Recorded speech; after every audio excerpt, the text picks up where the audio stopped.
Hey, Redemption City Church, we are in for a special treat this morning as we launch From the Vault series, which either you're going to have already seen or you're going to see right now. The series kind of description is other faithful teachers who are sharing a past sermon with our congregation that we believe is faithful to the Word of God, and it's going to help me and you to grow more and more like Jesus. And so for today's first episode of From the Vault series, Pastor Ed Stanton from Landmark Church, which is located about an hour or so away in Battleground, Washington, has been so gracious in allowing us to use this sermon for our church. And so here's a little background with Pastor Ed. Pastor Ed is serves as on the board of directors for Grace International. He's also the superintendent for this area of over hundreds and hundreds of churches. And most importantly, Pastor Ed is my other mentor. And so if you guys have ever heard me talk about my mentors, these are the people that help me to stay close to Jesus, who are ready to rebuke me when I need to be rebuked and to love me when I need to be loved. In times where maybe I've been more timid in my injury, Pastor Ed was instrumental in helping me by faith to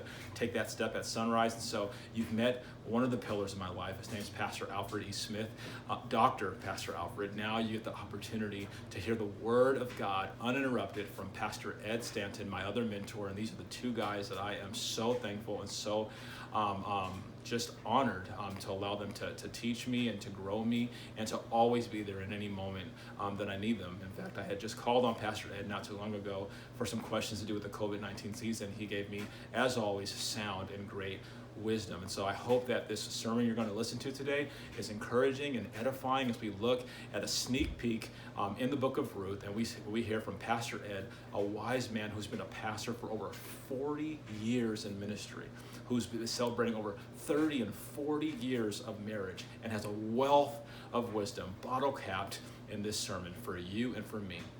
Let's hear the Word of God today.